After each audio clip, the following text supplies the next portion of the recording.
ഈ കഥയും കഥാപാത്രങ്ങളും തികച്ചും സങ്കല്പിക്കുവാണ്. ജീവിച്ചിരിക്കുന്നവരോ മരിച്ചവരുമായി യാതൊരു സാമ്യവുമില്ല. തൊഴിലാളി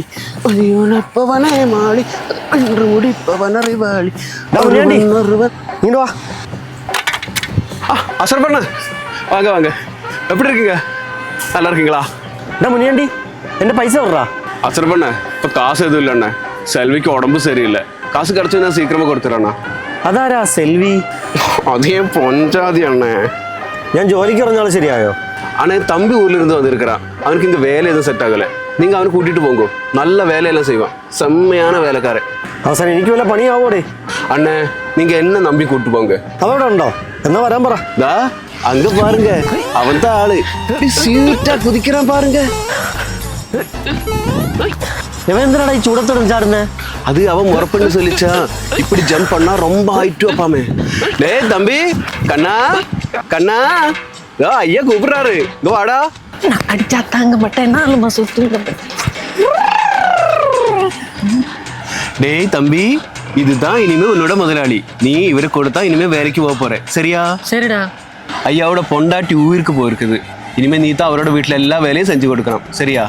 சரி அண்ணா. ഡേ ഞാൻ പിന്നെയും ചോദിക്കുകയാണ്, ഇവ എനിക്ക് പണിയാവൂടെ? ஐயா நீங்க என்ன நம்புங்க, தைரியமா கூட்டிட்டு போங்க. ഇവന്റെ ശമ്പളം എത്ര? அப்படி ஒன்றும் இல்லை ஐயா, நான் உங்களுக்கு தர வேண்டிய காசு இருக்கு.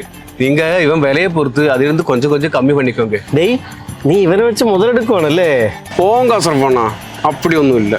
ഡേയ് എനിക്ക് ടൈമായി. എന്നാ പിന്നെ ഇവരുടെ അടുത്ത് പെട്ടെന്ന് ബാഗ് എടുത്തിട്ട് വരാൻ പറ. சரிடா தம்பி, நீ பார்த்து போயிட்டு வா. ஐயா இவனை நல்லா பார்த்துக்கோங்க. വാടാ കയറി വാ.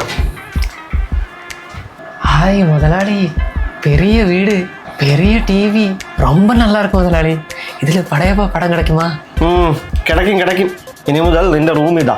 വീട് വൃത്തിയാക്കണം, ഭക്ഷണം ഉണ്ടാക്കണം, ഡ്രസ്സ് കഴുകണം, എല്ലാം പെട്ടെന്ന് ആയിക്കോട്ടെ.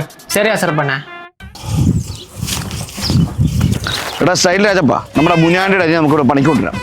അതാകുമ്പോൾ അവനാകുമ്പോൾ ശമ്പളം കൊടുക്കണ്ടല്ലോ. சரி முதலாளி. മുനിയാണ്ടി നിന്നെ അയ്യ വിളിക്കുന്നു, വേഗം വാ. എടാ മുനിയാണ്ടി, എവിടെ നിന്റെ അനിയൻ? എനിക്ക് അവനെ പണിക്ക് വേണം. ஐயோ முதலாளி, அவனை நான் வேற வேலைக்கு அனுப்பிட்டேன். അപ്പോൾ ഇനി എന്താ ചെയ്യാൻ മുനിയാണ്ടി? എനിക്ക് അവനെ ജോലിക്ക് വേണമായിരുന്നു. பார்க்கல முதலாளி, நான் அவனை கூப்பிட்டு பார்க்குறேன். ശരി എന്നാ, നീ അവനെ വേഗം ഒന്ന് വിളിച്ചു നോക്ക്. എനിക്ക് അവനെ പണിക്ക് ആവശ്യമുണ്ട്. വാടാ സ്റ്റൈല്. இவ்வளோ நாள் என் தம்பி இங்கே இருந்து வேலை கேட்டா அவனுக்கு கொடுக்கல. இப்போ அவனுக்கு தேவை அறிவு கட்ட உண்டாம். നീ എന്തെങ്കിലും പറഞ്ഞോ? ஐயோ இல்லைங்க ஐயா. എന്നാ ശരി എന്നാ. வா நூக்காவாலைய நூக்காவாலைய ஆ ஆ ஆ ஆ ஆ ஆ ஆ. സൗണ്ട് കുറയ്ക്കടാ. ஐயா ஐயா காவாலையா.